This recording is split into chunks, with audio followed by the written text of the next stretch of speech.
Ice Blade of the Monarch. The Ice Blade of the Monarch is truly one of Tamriel's most prized artifacts. Legend has it that the evil Archmage Anselmo enchanted the claymore of a great warrior with the soul of a frost monarch, a stronger form of a more common frost dark, I should hope. It's kind of a mid-spell.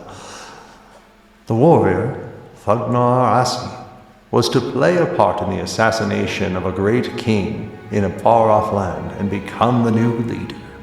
The assassination failed and the Archmage was imprisoned. The Ice Blade freezes all who feel its blade.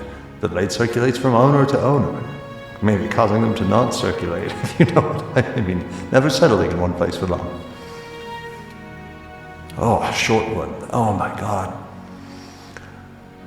Little is known... Oh my god. Ring of Surroundings. Little is known of this prize, but it is said that it lends the wearer the ability to blend in with their surroundings. Nice. It's probably because it's hard to find. Boots of the Apostle. The boots of the Apostle are a true mystery. The wearer of the boots is rumored to be able to levitate, though nobody has ever seen them used. Looks like the writer of this book it's like they started a poster with too big of letters almost. They're getting shorter quicker. The Mentor's Ring. This ring is a prized possession for any apprentice to magic. It lends the wearer the ability to increase their intelligence and wisdom, thus making their use of magic more efficient. The High Wizard Kani Asron is said to be the creator of the ring. It was said it was a construction for his younger apprentices while studying under his guidance. After Aaron's death, the ring and several other possessions vanished and have been circulated throughout Tamriel. Oh. Asron. Sorry, I read that as an A. Occasionally I'll read those S's as A's. I'm so sorry. Ring of the Wind. No facts are known about this ring, but the title and the few rumors lend to one to think it grants the wearer added speed.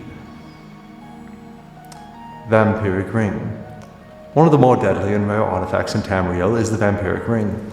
It is said that the ring has the power to steal its victim's health and grant it to the wearer. The exact nature and origin of the ring is wholly unknown, but many elders speak of its evil creation in Morrowind long ago by a cult of vampire followers. The Vampire Ring is an extremely rare artifact and only seen every few hundred cycles of the moons. Eledian's Ward. Eledian was a holy knight of legend Breton history. He was a sought-after man for his courage and determination to set all wrongs right. In one story, it is said that he rescued a baron's daughter from sure death at the hands of an evil warlord. For his reward, the baron spent all of his riches to have an enchanted shield built for the Eidolon. The shield granted the Eidolon the opportunity to heal his wounds. Staff of Hasdoki? Hasdoki? Oh boy. Hasdoki was said to have been a very competitive wizard. He wandered the land in search of a wizard for who was greater than he. To the best of all knowledge, he never found a wizard who could meet up to his challenge. It is said that he felt so lonely and isolated because somebody feared his power that he bonded his life force into his very own staff, where his soul remains to this very day.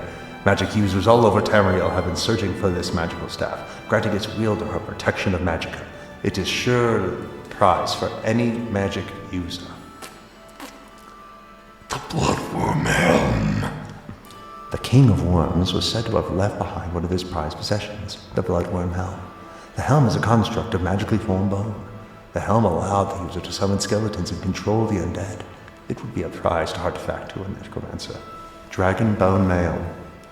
This cuirass is one of the greatest artifacts of any collector or hero could own. It is constructed of real dragon bone and was enchanted by the first Imperial battle mage Zurin Octus in the early years of the Third Era. It is a truly exquisite piece of work, and many sought to possess it. The properties of the cuirass allow the wearer to resist fire and to damage an enemy with a blast of fire. Little is known about the involvement of Zurin Octus with the enchantment of the cuirass, but an old tale speaks of a debt that he owed to a traveling warrior. Like the warrior, the Dragonbone Mail may never stay put for long. Skull Crusher. The Skull Crusher is an amazingly large and powerful weapon. The Warhammer was created in a fire magically fueled by the wizard, Dorash Grusal, and was forged by a great weaponsmith, Hilbon god Rolamus. The steel is magically hardened and the weight of the weapon is amazingly light, which makes for more powerful swings and deadly blows. The warhammer was to be put on display for a festival, but thieves got to it first. The Skull Crusher still travels Tamriel in search of its creators. Ooh. Ooh. Goldbrand. This magical sword is almost a complete mystery. Thieves tell tales about its golden make and how it was actually forged by ancient dragons of the north. Their tales claim that it was given to a great knight who was sworn to protect the dragons. The sword lends its wielder to the ability to do fire damage to an enemy. Goldbrand has not been cited in recent history and is said to be awaiting a worthy hero. Fang of Henkenemet. Hopefully that's the only time I have to say that. Black Marsh was once known to be inhabited with what the Argonians called the Wamasus. Northern men considered them to be intelligent dragons with a lightning for blood. Whoa. One such mighty beast, Henkenemet, was slain by the northern men, though it took 7 days and nights, and a score of men. One of the surviving men took a fang home as a trophy.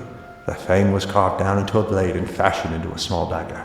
The dagger mysteriously houses some of the beast's magical properties and grants the user the ability to do shock damage to an opponent. This unique dagger is seen occasionally by traveling heroes, just occasionally. The Umbra Sword. We're in the heavy hitters here, folks. The Umbra Sword was enchanted by we've had plenty, all along the way, of course. The Umbra Sword was enchanted by the ancient witch, Nainra Wea, and its sole purpose was the entrapment of souls. Used in conjunction with the soul gem, the sword allowed the wielder the opportunity to imprison an enemy's soul in the gem. Nainra was executed for her evil creation, but not before she was unable to hide the sword. The Umbra Sword is very choosy when it comes to the owners, and therefore remains hidden until a worthy one is found.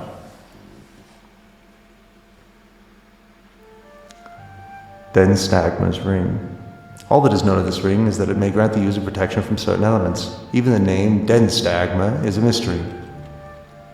Helm of Orain Bearclaw. One of Elenwood's legendary heroes is Orain Bearclaw. Son of King Faum of Todai, he was a respected clan hunter and a future leader. With a name like Todai, how wouldn't he be? Wood Elven legend claims Orain single-handedly defeated Glen Oedfamna, the witch serpent of Elven Wood, forever bringing peace to his clan. Orain would go on to accomplish numerous other deeds, eventually losing his life to the Knahaten flu. Oh, it's a type of flu. That's so dreadful.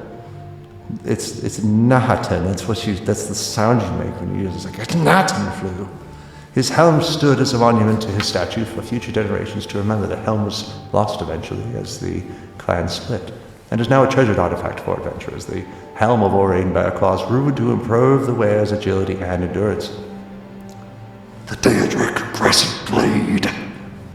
Probably the most rare and even outlawed item of all the great prizes is the Daedric Crescent Blade. The blade was used by Mehrunes Dagon Daedric forces in the capture of the Imperial Battlespire. These extremely unique blades were gathered up and destroyed after the Battlespire was recaptured by the Empire.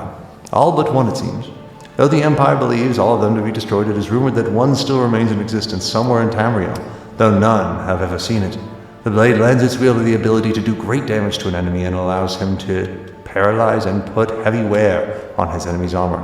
Quite the prize for any mighty warrior, if it does indeed exist. Well, my goodness, what a reading we had there of Tamrielic lore. It is also known as Tamrielic artifacts, and I believe I have an author here, by Yagram Bagam. Of course, it's a Bagam. We love to bag a Bagam here at the Library of Dusk. Make sure to like and subscribe. And if you're using this to fall asleep, have a good night.